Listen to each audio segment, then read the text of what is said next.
नमस्कार दोस्तों, Mathuria YouTube channel में आपका स्वागत है। पिछले वीडियो में हमने चर्चा की थी आपका जो पहला अधिकार है समानता का अधिकार, उसमें हमने अनुच्छेद 14 और 15 के बारे में देखा था। इसके बाद में दोस्तों आपका जो अनुच्छेद 16 है, इसका नाम है अवसर की समानता। परीक्षा की दृष्टि से वर्तमान में बहुत ही महत्वपूर्ण टॉपिक है ये। और प्रेजेंट टाइम में जो आपका 102 और 103 जो संविधान संशोधन हुआ है, उसका भी डायरेक्ट संबंध है इससे। इस चीज को आप थोड़ा गौर करना कि आने वाली परीक्षा में इसमें से बिल्कुल संभावना बनती है एग्जाम में सवाल आने की, चाहे वो डायरेक्ट हो चाहे इनडायरेक्ट। तो सबसे पहले हम देखते हैं अवसर की समानता। तो दोस्तों आपका जो अनुच्छेद जो 16 है, इसका धारा 1 और आपकी जो 2 है, इसमें दे रखा है कि राज्य किसी भी व्यक्ति के साथ उसके धर्म, जाति, लिंग, वंश और निवास स्थान के आधार पे उसके साथ में किसी प्रकार का कोई भेदभाव नहीं करेगा। कहने का तात्पर्य है, अगर सरकारी कोई वैकेंसी आती है तो जो भारतीय नागरिक है उसकी जो योग्यता है वो पूरी करता है तो बिल्कुल उसके लिए योग्य है, उसमें वो एग्जाम दे सकता है। लेकिन दोस्तों ये तो इसने आपको 1 और 2 में कह दिया, लेकिन इसका जो सबसे बड़ा अपवाद है इसी का 3 अपवाद। कैसे?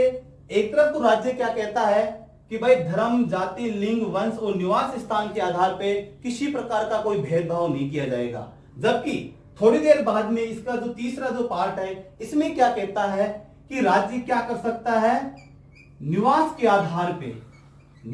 आधार पे भेदभाव कर सकता है।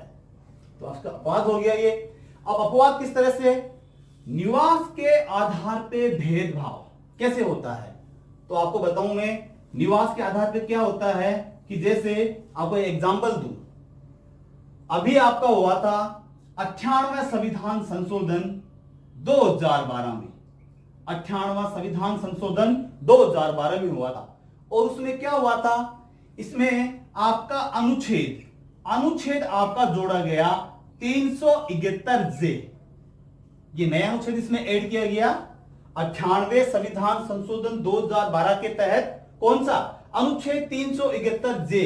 बोला इसमें क्या था? इसमें यह था कि आपका जो कर्नाटक है, कर्नाटक और आपका हैदराबाद, इस क्षेत्र के निवासियों के लिए राष्ट्रपति ने इस क्षेत्र के राज्यपाल को क्या कहा कि वे तू क्या करेगा, अनुच्छेद 371 जे के तहत यहां के इस क्षेत्र के जो निवासी है, मूल निवासी या जो लंबे समय से रह रहे, उनके लिए तू क्या करेगा, नौकरियों में आरक्षण करेगा। कहने का तात्पर्य यह है कि आपका 98वें संविधान संशोधन 2012 क्या कहता है कि कर्नाटक और हैदराबाद क्षेत्र के जो लोग हैं, उनको वहां के जो स्थानीय निवासी है, उनको सरकारी नौकरियों में निवास स्थान के आधार पर क्या दे सकते हैं, आरक्षण दे सकते हैं। तो इसका बहुत बड़ा अपवाद हो गया। दोस्तों ये बात कर रहे हैं हम दक्षिण भारत की। हम राजस्थान का एग्जाम देना चाहे तो आपसे पूछ सकता है कि बताइए क्या इसका दूसरा एग्जाम्पल कोई राजस्थान में है? बिल्कुल है। अभी जैसे मान लीजिए पटवारी की वैकेंसी आई, पुलिस की वैकेंसी आई, टीचर की आई या आरएस की आई, तो आपने देखा होगा कि सभी के अंदर यहां पे आरक्षण की व्यवस्था होती है।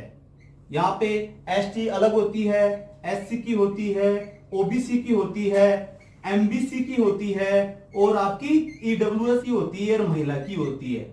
सभी के लिए यहाँ पे क्या है, अलग अलग इनके लिए आरक्षण का प्रावधान है। लेकिन आपने देखा होगा यहाँ पे अपने एक अलग कैटेगरी है टीएसपी, ट्राइबल सब प्लान, जनजातीय उपयोजना। अर्थात हमारा जो दक्षिणी राजस्थान है, यहाँ पे कुछ क्षेत्र जो टीएसपी एरिया के अंदर शामिल है, वहां के स्थानीय निवासियों के लिए यहां पर उनको अलग से आरक्षण दिया गया है। तो ये भी क्या हो गया, इसका अपवाद हो गया। अब देखो ये तो हो गया आपका 3।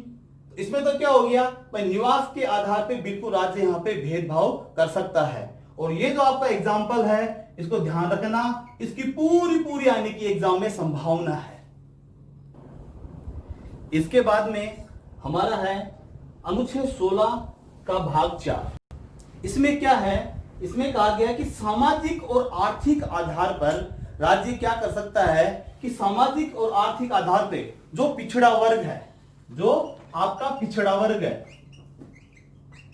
इसको क्या कर सकता है, इस वर्ग को आरक्षण दे सकता है। अब ये कैसे मालूम पड़ेगा हमें कि भाई ये कोई वर्ग है वो सामाजिक और आर्थिक आधार पे पिछड़ा हुआ है? तो इसके लिए क्या है कि हमारा जो अनुच्छेद 340 है, 340 में क्या उपबंध है कि राष्ट्रपति को यह मालूम करना हो, भारत के राष्ट्रपति को, कि भाई यहाँ पे हमारा कौन सा ऐसा वर्ग है जो पिछड़ा हुआ है और उसको सरकारी नौकरियों में उसका एक निश्चित अनुपात नहीं है। तो राष्ट्रपति क्या करता है, अनुच्छेद 340 के तहत एक आयोग गठित करता है, एक आयोग गठित करता है और ये आयोग अपनी रिपोर्ट राष्ट्रपति को पेश करता है। हम इसका एग्जाम्पल देना चाहे तो हम दे सकते हैं कि स्वतंत्रता के बाद 1953 के अंदर पहली बार पिछड़ा वर्ग आयोग के लिए काका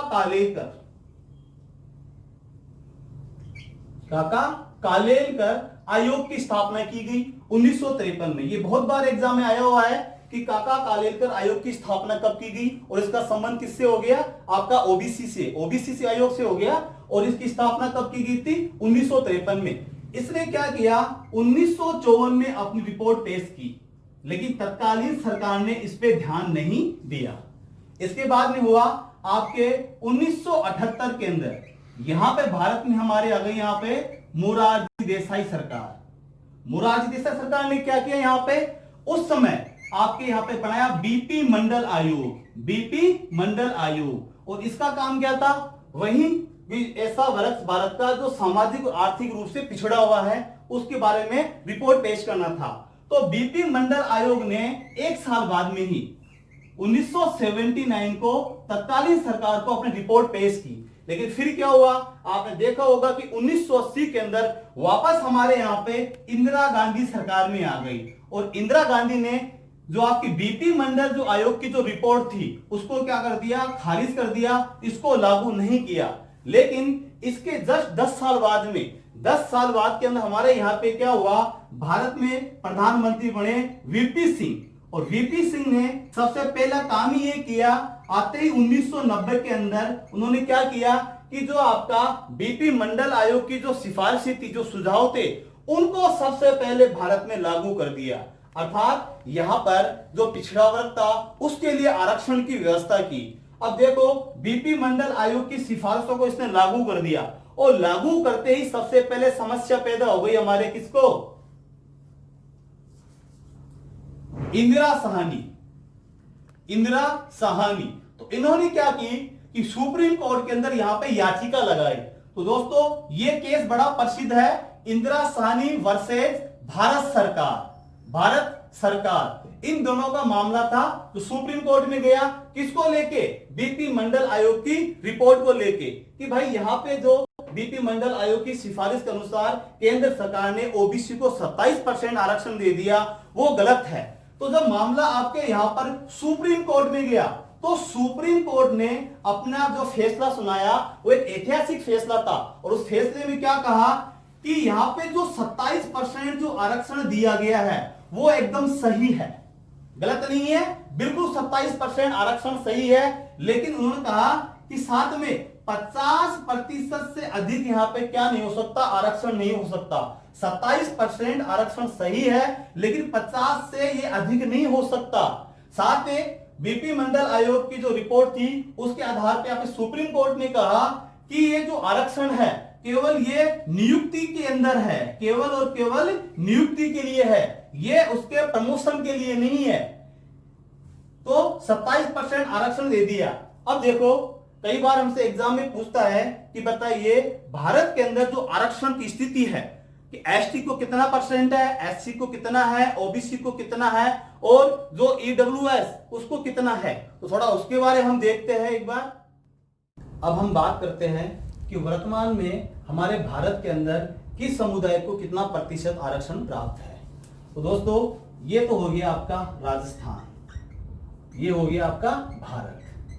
अब हम बात करते हैं सबसे पहले एससी की, तो एससी क्यू जो राजस्थान में है यहाँ पे 16% है और भारत में है इसको 15%। इसके बाद में हम बात करते हैं एसटी की, तो एसटी की है यहाँ पर आपके 12%। इसके बाद राजस्थान में है 7.5%। अगर हम बात करें ओबीसी, तो ओबीसी की राजस्थान में आपके यहाँ पे 21% और भारत में है यहाँ पे इसको 27%। ये तो हो गई हमारी आरक्षण की स्थिति। अब यहाँ पे आपने एक चीज नोट की होगी कि देखो इसको भारत में एससी को 15% है जबकि राजस्थान में 16% है। तो ये अंतर क्यों आ रहा है? अंतर इसलिए आ रहा है कि जब भी आरक्षण दिया जाता है वो दिया जाता है जनसंख्या के हिसाब से। अगर हम जनसंख्या की बात करें राजस्थान में, तो आपकी जो जनगणना 2011 के जो आंकड़े हैं उनके हिसाब से राजस्थान में एससी समुदाय की जो जनसंख्या है वो 16% के आसपास है। ये जरूरी नहीं है कि बिल्कुल 16% ही है, बट इसके आसपास है। भारत के अंदर वो 15% के आसपास है।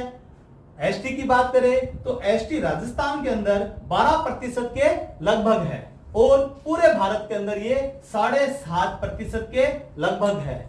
ओबीसी की जब हम बात करते हैं तो पूरे राजस्थान के अंदर ये 21% के आसपास है और भारत के अंदर ये 27% के आसपास है। ये तो हो गई हमारी भारत की पुरानी वाली स्थिति। लेकिन आपने देखा होगा कि आपका जो 103वां संविधान संशोधन हुआ और उसने क्या कर दिया, एक नई कैटेगरी ईडब्ल्यूएस, इसको भी यहाँ पे आरक्षण दिया गया। और ईडब्ल्यूएस में आपके जो राजस्थान है यहाँ पे 10% है और भारत के अंदर भी इसको 10% दिया गया है।